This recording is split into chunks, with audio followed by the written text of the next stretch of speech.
February 2024's Coaster of the Month is Giant Dipper at Belmont Park in San Diego, California. This ride has been around since 1925 and is a classic wooden coaster that's been thrilling riders for years. I'm going to show you what makes it so special, including the design and unique features that make it stand out. There's a lot of history behind this coaster, and it's still going strong today. So sit tight, buckle up, and get ready to experience the excitement of Giant Dipper.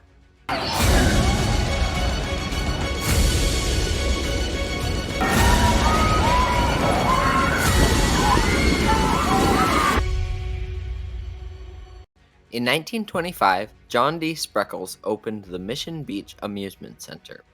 The park cost him $2.5 million and included a brand new roller coaster, Giant Dipper.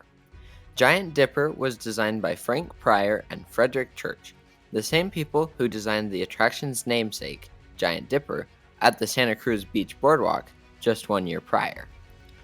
After being dispatched from the station, Giant Dipper makes a left turn out and begins its 2,600-foot layout by entering a tunnel. Inside, it completes some twists and turns in the pitch dark.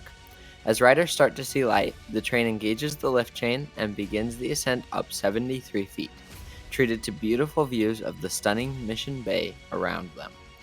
Upon reaching the top, they plunge down a curved drop to the right, reaching a top speed of 55 miles per hour. As the train rises up into the ride's first large hill, it turns slightly to the left and aligns itself with the lift hill. However, because of the ride's irregular plot of land, it turns slightly to the right as it drops down. The turn flattens out and then drops again after straightening out, forming a twisted double-down type element that likely pulls a respectable airtime moment. I've never actually ridden this coaster, by the way. I was in San Diego in October and visited SeaWorld, but didn't have time to ride Giant Dipper. I have, however, ridden Giant Dipper at Santa Cruz, and I found it to be an excellent ride. Because both Giant Dippers have the same designers, I'm going to assume that the experience is similar. Thus, I'm kind of assuming the forces the ride exerts. After the double down, the coaster rises up into a curved hill that turns the train around to the left. Judging, again, from my Santa Cruz experience, the San Diego coaster likely pulls some decent lateral forces here. After dropping, it pulls up into another large hill that turns the track to the right. The drop banks to the left and enters into another right-turning hill. It then completes another, smaller left-hand turnaround hill around the first drop. It takes a second to level out and then makes a small dip before pulling into an airtime hill. It drops down and to the right and into another hill.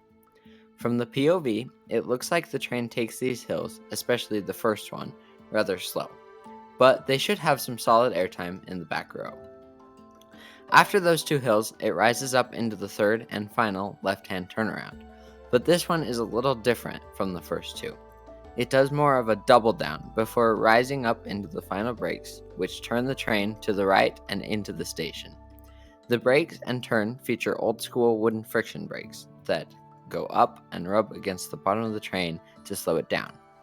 I find this type of brake to bring the train to a very smooth and gradual stop. Interestingly, air gates have never been added to this attraction. All in all, Giant Dipper offers a very interesting ride experience. Not a single one of the ride's hills is perfectly straight, which is pretty odd for a coaster from that time period. It shows the ingenuity of the designers to create a unique ride to fill an odd shape. It was certainly a step towards modern wooden coaster design, where hills are hardly ever straight. It also shows this by delivering an exciting ride experience that doesn't really have any major dead spots. This increases the wooden coaster experience where you are diving through a wooden structure and have no idea what's going to happen next. In 1954, Jack Ray gained control of the Mission Beach Amusement Park and renamed it Belmont Park, the name it holds on to this day. The next year, on February 14th, 1955, a fire burned part of Giant Dipper. The park rebuilt the damaged sections of the coaster, and it reopened 2 years later in 1957. The coaster continued to thrill riders for several years. Through the 1960s and into the 70s, however, Belmont Park started to fall into disrepair. In 1976, the park closed, and Giant Dipper was left SBNO, or standing but not operating, for 14 years. In the early 1980s, the San Diego City Council proposed to redevelop the area because they owned it, and the area had become kind of an eyesore. Fortunately, a group called the Save the Coaster Committee formed and successfully had Giant Dipper recognized as a national landmark so that it couldn't be torn down. By this point, though, the coaster had fallen into disrepair because of the lack of maintenance, and the committee couldn't afford to restore the ride.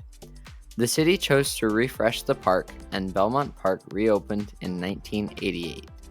Giant Dipper, though, still needed maintenance and didn't initially reopen with the park. Instead, the Santa Cruz Seaside Company, the company that operates the Santa Cruz Beach Boardwalk, was contracted to restore and operate Giant Dipper, which reopened in 1990. The restored ride featured new 24-passenger trains manufactured by Morgan. Today, Giant Dipper continues to thrill guests at Belmont Park. With its picturesque location in the middle of Mission Bay and its fun ride experience, the coaster has become a popular attraction and a landmark of San Diego. So next time you visit SeaWorld San Diego or go on a whale watching tour out of Mission Bay, be sure to drive down the road for a minute and pay a visit to Belmont Park and have a coaster adventure on Giant Dipper.